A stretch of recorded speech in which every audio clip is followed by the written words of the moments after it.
Hello Canada, welcome back to another edition of the Canadian Citizen Journal. I'm your host, alias Tagay.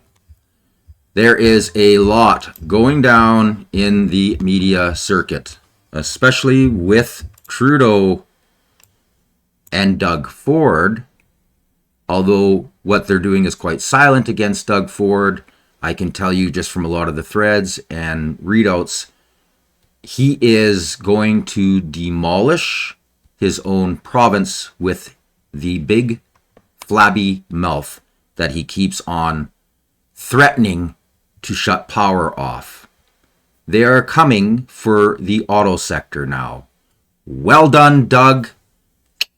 Way to be un-Canadian and jump the gun and look like a complete bloody idiot. First, we're going to start off with Mr. Carney. This was released.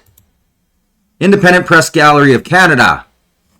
The Independent Press Gallery of Canada strongly condemns Liberal leadership candidate Mark Carney's repeated exclusion of independent journalists from his campaign events. On January 6, 2025, during Carney's campaign launch in Edmonton, several independent journalists from True North, The Western Standard, and Countersignal were denied entry despite holding valid invitations. Notably, James Snell, an accredited member of the Alberta Legislative Press Gallery, was among these barred.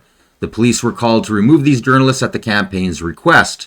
This troubling trend continued on March 4, 2025 in Calgary, where independent journalists, including those from Western Standard and Rebel News, were again denied entry. Carney is avoiding journalistic scrutiny, contradicting the principles enshrined in the Canadian Charter of Rights and Freedoms. Carney's refusal to engage with independent journalists contrasts sharply with Conservative leader Pierre Poilievre's inclusive media approach, which allows both mainstream and independent outlets to attend and question him at public events. The Independent Press Gallery calls on Mark Carney's campaign to cease this undemocratic practices immediately and to permit independent journalists to attend, report, and ask questions freely, as is their right in a true democracy. We also urge all political campaigns, regardless of party affiliation, to respect press freedom and ensure open access to their events.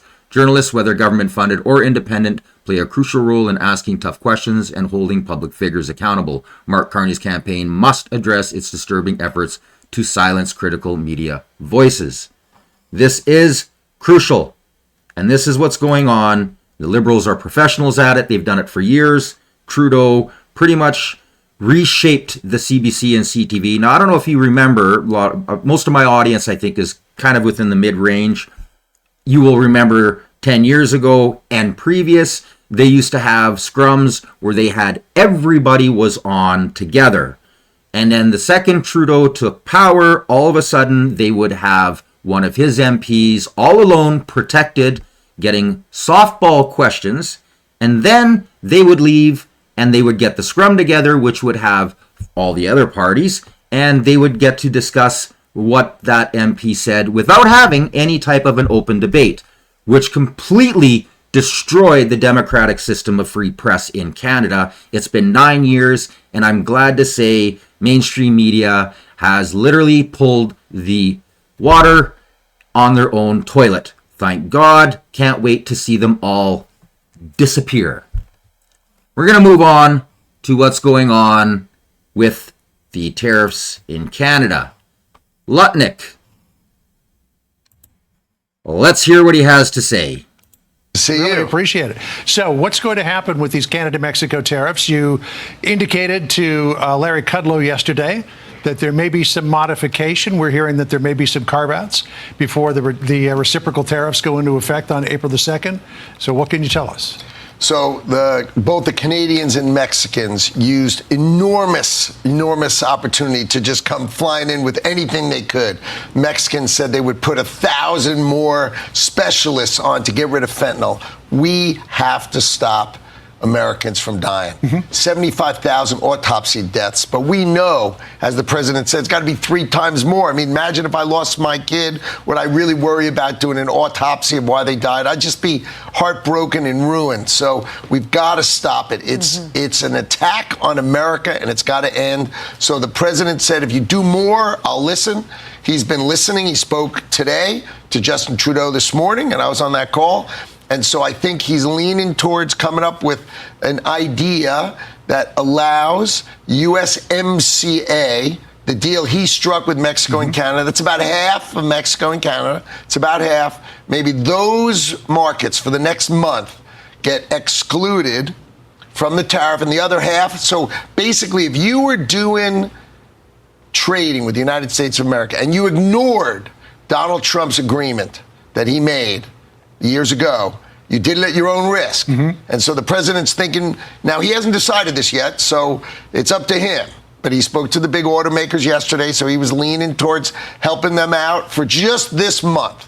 And then we need to see the Canadians and Mexicans put long-lasting protections in to protect America. Not this, I'm doing a lot of work for the last 3 weeks. Give me a break. Okay, so Mr. Secretary, and thank you so much for coming on the program. So you're saying this would just be for about a month. The president hasn't said he's on board with it yet. So who is floating this idea? Why is it even out there? Whose idea is it? Well, look, the automakers, for instance, as an example, they made their pitch. And what they said was, look, we're domestic American automakers, and if you put a 25% tariff on us, and you don't put it on the Germans, and you don't put it on the Koreans, and you don't put it on the Japanese, you're helping everybody but us. So come on, can you help us if we comply with USMCA? Meaning if we've got U.S. parts in our cars, can't you help us and think about it? And you know the president, he's the greatest businessman who's ever sat in that chair, and he understands the keys to business in America, and I think he's going to lean towards helping American business during this interim period of time. If they lived up to his terms, he'll probably allow them to have for this month only, and then of course April 2nd, you know, he said last night, it's on April 1st, but April 2nd, he's going to come out with his tariff agenda, and it is going to cause reciprocity in the world. Stop treating us poorly. So explain. Now, Trump did agree. He talked to the automakers. He's going to give them a 1-month reprieve. But he literally laid it down. You've been breaking the USMCA deal, and if you don't get your crap straight in a month, we are going to start making sure that we're going to tariff the living daylights out of you. And the kicker to this is word through the grapevine, and a lot of the threads and stuff that I'm reading, they are super PO'd at Doug Ford and his rhetoric. They are coming for Ontario's auto sector. So all of you people out there that are cheering Doug Ford and his anti-Canadian rhetoric, his hate liberal mouth, he has just cost you your largest trades. They're going to be down in Detroit in the next 4 years. Keep flapping your gills, Dougie. Keep flapping your gills. You are an embarrassment. It's all self-destruction is what it is. Self-destruction. Moving on.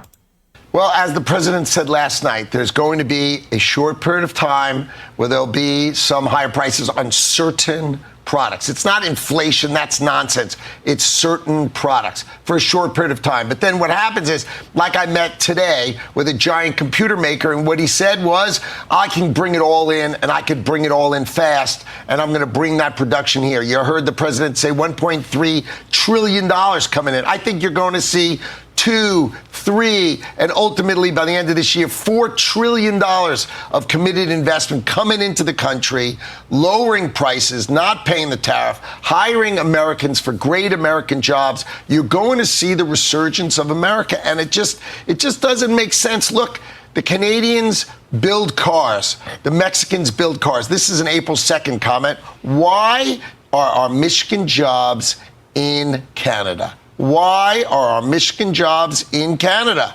And that's what the president's going to address. He's going to say, come on back. Come on back. We're going to build Michigan. We're going to build Ohio. Here we come. Here comes America under Donald Trump. All right, so that's Canada. There you go. Now, this was yesterday, but I thought it crucial to play it because They haven't came out. I haven't found any clips. I found a lot of threads. I found a lot of discussions. Nothing guaranteeing yet, but all of them are hinting at the fact that with the rhetoric and threats of shutting the power off and pulling the liquor, instead of just tariffing the liquor, they are pulling the liquor off the shelves, it's brought Americans closer. So even the Democratic governors are contacting Trump saying, okay, how do we help? How do we shut Canada down? If they aren't even going to try to look at what they are doing wrong and have true free trade, what can we do to help? And it looks like they're going to go straight for Doug Ford in Ontario. And what's funny is in a few threads, I actually read how Quebec has impressed them by telling them, whoa, whoa, whoa, whoa, whoa, you guys, they do supply power to us as well, and gas. No. Reciprocal tariffs are the way to look at this. So well done, Quebec, on being actually kind of Canadian and being relaxed and being fair, but still not looking at what is actually going on.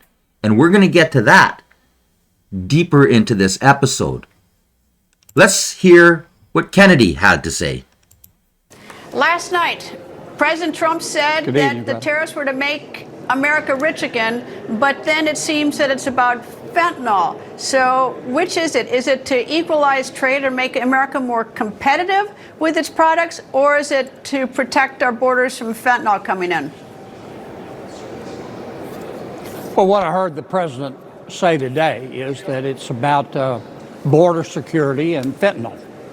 Now, I love the people of Canada.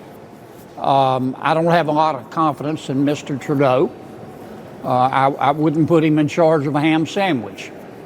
If I were Mr. Trudeau, I would take the fentanyl problem seriously. I would do more than he's been doing, and I would tighten up border security. In terms of the impact of the tariffs, Greta, you know, I've listened to experts all day saying this will happen, that'll happen. My experience in Washington has been that for every economist, there's an equal and opposite economist, and they're both usually wrong. The truth is, we don't know. We haven't had a president in recent memory who feels this passionately about tariffs. The president imposed tariffs in his first term. They didn't cause inflation. These are a second set of tariffs, and they're different.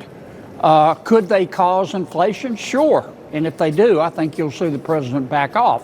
But there's no guarantee that they'll cause inflation. Here's what we do know. We do know at this juncture, whether you like him or you don't, Donald Trump is serious as 4 heart attacks and a stroke. And if I were Mr. Trudeau, who will be hurt by these tariffs, I would get cracking on trying to stop the illegal immigration and the fentanyl. Is it, I mean, okay, most of the fentanyl, as I understand it, if you look at the DEA website, the precursor drugs come from China. We have tariffs on China. And it goes to Mexico. It gets repackaged by the cartels. It gets brought into the United States. And it's a lot easier to sneak fentanyl into kill than it is like a bale of marijuana that they used to do 30 years ago. I mean, so it's easy to sneak in. But it's also coming in to like our international airports in packages. I mean, how much is really coming in through Canada? Is that, I mean, it seems to me that's more of a trade issue. I assume some fentanyl is coming in, but is Canada the fentanyl crisis, or is it China and Mexico in our international airports? I think it's all of the above. The precursor chemicals do come primarily from China, not exclusively from China, but you can cook fentanyl anywhere. They could be cooking in Canada. I know they're cooking it in Mexico, but the answer for Prime Minister Trudeau is not to just point the finger at China and say, them bad, me good. The answer, as far as I'm concerned, is for Prime Minister Trudeau to take the fentanyl crisis seriously and do everything he can to try to stop the fentanyl that's being made or introduced into Canada from coming into the United States. And I think if he comes to President Trump with the evidence that he's done that, then the president will be grateful and he'll be willing to listen. But I don't think Prime Minister Trudeau has done that. Let me say it again. I love the people of Canada. They're wonderful people. But I've watched Prime Minister Trudeau through the years. He doesn't like President Trump. He's never liked President Trump. He made fun of President Trump in his first term. And, you know, that's his right. But it's you never dig up more snakes than you can kill. And I think the Prime Minister has dug up more snakes than he can kill here. And he doesn't want the tariffs. I don't think the president wants the tariffs. So why doesn't the Prime Minister cooperate with us?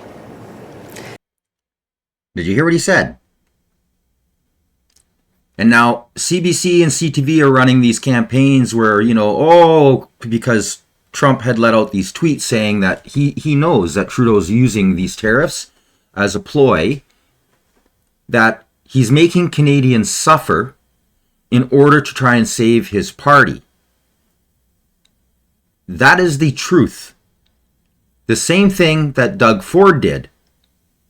Created a bunch of rhetoric, lots of hate, lots of misinformation and propaganda, called an election early because he knew that he was leading in the polls. He would catch the real Conservative Party that is trying to get their feet off the ground from being ready to actually go out and canvass properly, which is what he did.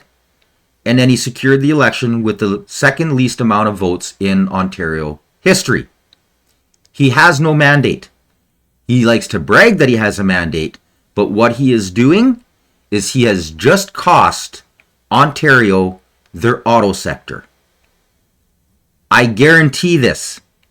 They are coming for you, Ontario, because you're allowing that piece of crap liberal who thinks he's a conservative, calls himself a conservative, to keep insulting the Americans, insulting their president, who won with the largest majority almost in history. I believe it's the second largest in history. He has a true mandate. Dougie doesn't. And if Dougie keeps up his rhetoric, Ontario, you are going to suffer hardcore. And if you think Western Canada is going to sit by and allow them to self-sacrifice once again to save you guys, you are wrong. The separatist movement is exploding out here. Every day, more and more people are jumping on board. I started talking about this a few weeks ago. I've talked about it often. It is to the point that I am seeing many people who in the beginning were kind of chuckling it off, going, well, you know, we've discussed it, but, you know, it's not a thing. And now they are dead serious, saying, okay, if they're going to throw us into the fire again, we are leaving. We could very well see Canada divided permanently. Keep it up, Dougie. Keep it up. The West is tired. They're tired of paying for Canada. They're tired of having your foot on their heads, holding us down, and then using us as the powerhouse that they are to save your skin. Not happening. Listen very carefully to what Navarro says. It's quite interesting. And he's on ball. He is on the ball. Every world leader who gets up in arms when all we're asking for is fairness and to have them stop killing our people is, please listen to us. Canada could do a lot more. Canada has been taken over, Brett, by Mexican cartels. They bring up these pill presses and printers and the medicines that they fake. You can't tell the difference. Yeah, it's major Pharma problem. companies can. You need a spectrometer to do it. It's crazy stuff. And people are dying, Brett. It's been going on for too long. And I'll give you another thing, just to make this point. It's like it all starts in China. But then China brings these chemicals over in 50-gallon drums. And you know what? When they get to the ports, you know why that stuff isn't interdicted there? It's because China owns the ports. Now they know this. They know this. And this, thank you very much, Sam Cooper, came out. Listen carefully. I'm going to read it to you. This is Sam Cooper's latest bombshell that he dropped. He's in touch with a lot of the American 3 alphabet organizations. Trade-based money laundering is the fentanyl crisis. Sources expose Chinese, Mexican, Canadian crime convergence. That famous picture of Trudeau at a Vancouver dinner with all those Chinese guys, they're all in there. Source on United Front money laundering suspects surveilled by U.S. agency. Vancouver and Toronto, as debate rages over President Donald Trump's disruptive tariffs on Canada, Mexico, and China, whether they represent a genuine war on fentanyl deaths tied to each nation's role in the deadly supply chain, or merely a pretext for U.S. trade dominance, multiple Canadian and U.S. government sources have stepped forward to highlight the factor they believe North American citizens aren't grasping amid Trump's political rhetoric. They point to the staggering scale of sophistication of trade-based money laundering orchestrated by Chinese triads in Canada and Mexican cartels. This is predominant concern in Canada, alongside revelations of so-called fentanyl superlabs hidden in rural areas, yet easily supplied by Canadian transportation hubs. Shipping, rail, and trucking networks saturated with organized crime. These sources insist this little understood form of criminal money laundering not only fuels fentanyl trafficking, ultimately linked to a complicit Beijing, but directly finances drug shipments initiated by Chinese networks in Toronto and Vancouver, sending fentanyl, methamphetamine, and cocaine across the Mexican border into California, specifically to trucking hubs around Los Angeles. According to the primary source, a Canadian expert familiar with what they classify as intricate trilateral partnership between Chinese triads, the Chinese Communist Party's United Front foreign influence networks, and Latin American cartels, these economic networks have effectively infiltrated multiple industries and commodities markets on Canada's and Mexico's west coasts, using them to conceal and amplify proceeds from fentanyl transactions. Now they go on to keep talking about how it's not just fentanyl. They are using poaching organizations, and they are sending up what they would call certain aphrodisiacs or very rare things that are very high priced within China, such as bear paws, lizards, gizzards, polar bears. You name it. They are poaching them, hiding them, and sending them to China in ships. This is another way that they're using in order to launder money, as well as vehicles. Now, the RCMP are aware, but the American government keeps telling the Canadian, and this again isn't getting any media, they're trying to tell Canada, you guys don't have the laws. You need to create the laws. Your RCMP have their hands tied behind their back, either wittingly or unwittingly, in which sources are saying that there are definitely Chinese infiltrated within our RCMP and border services. Now, I'm going to scroll down here a little wee bit. There's the picture.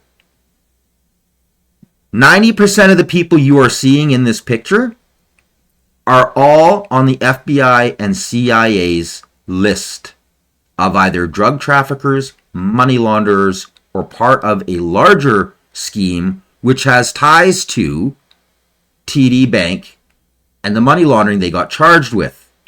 And a funny thing, Canada never charged them. They're a Canadian bank. Now, do you understand when Trump says you don't let American banks in? American banks are restricted by the Canadian system because they have to follow American-based rules. Canadian banks don't. And one of them, TD, got busted big time. So the process operates much like a drug cash laundering schemes identified by U.S. exports, including former Trump administration senior investigator David Asher. Asher contends that the Department of Justice's $3 billion TD Bank money laundering prosecution exposed how Chinese international students, under the direction of China's United Front Work Department cells, were tasked with collecting and depositing drug cash into bank accounts, transforming illicit funds into real estate mortgages for powerful Chinese criminals operating behind the scenes. A similar system using Chinese students operates in Vancouver's luxury vehicle market and drug cash collection networks, a Canadian expert said, describing it as a diversification of narco laundering. It goes on and on. The corruption is so deep inside our country, especially the Liberal Party and the banking systems. The source affirmed that, to their knowledge, aligns with FinTrack's findings on the underground banking and diaspora lending, noting that beyond the Chinese migrant community, industry experts have identified similar investments and lending schemes with the Indian diaspora.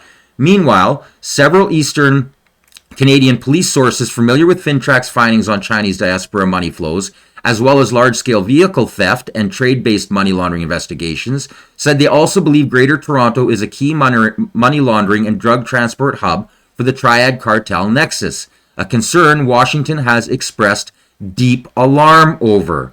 One thing that isn't being talked about on the side of the border in this recent activity is the pervasiveness of money laundering and its links to all the criminality. Again, it keeps going. And now I'm going to show you something. This is Frank McKenna. Yes, he was a politician. Yes. He works for the TD Bank. Deputy Chair. Why isn't TD being charged in Canada, you wonder?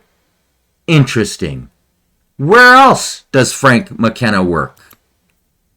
This is the board of directors of Brookfield. Brookfield Corporation. And who is that? The Honorable Frank J. McKenna, former Liberal Party. These ties go deep. The States knows what's going on.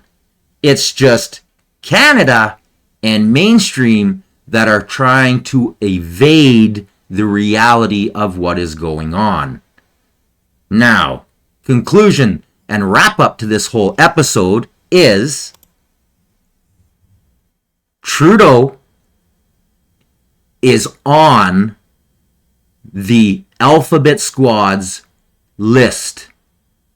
So are a lot of these other politicians like McKenna, because the States knows and has been following how corrupt our system is in Canada. We're in big trouble here unless we start cleaning house. And now as for Dougie, they are coming for the auto sector. You are going to see Detroit back to what it was in the 50s and 60s. Your businesses, because of Doug's big mouth and his insane threats to cut off power, is going to cost Ontario, and that's going to hurt Central Canada. And the worst part is now out east, they're saying they're going to shut the power off. And I've already read a couple threads on that. And Atlantic Canada, you better be contacting your MPs and warning them, because you're next. Do you think your fishing industry is safe? You keep up the rhetoric, you keep avoiding the truth, and you are going to hurt as well. And the wildest part about all of this is that the West is the only cool, calm Canadians in Canada. I'm going to deal a little bit more on this as stuff comes out. What I am definitely going to be dealing with is showing you how the original Constitution of 1867 shows that there should never have been a tax between provinces. But the turd's father, Mr. Socialist, the birth of socialism in Canada, screwed Canada over by allowing that and recreating his own constitution, which we have to abolish, as well as, and a lot of you may get mad, the Charter of Rights and Freedoms that was installed under him. They used it against Canadians with the Freedom Convoy. So it shows you right there that that document isn't worth the piece of paper it's printed on. Until next time, make sure you like, share, and subscribe. And if you are, punch that notification bell so you don't miss a future episode. You have been watching the Canadian Citizen Journal, and I've been your host, alias Tagay.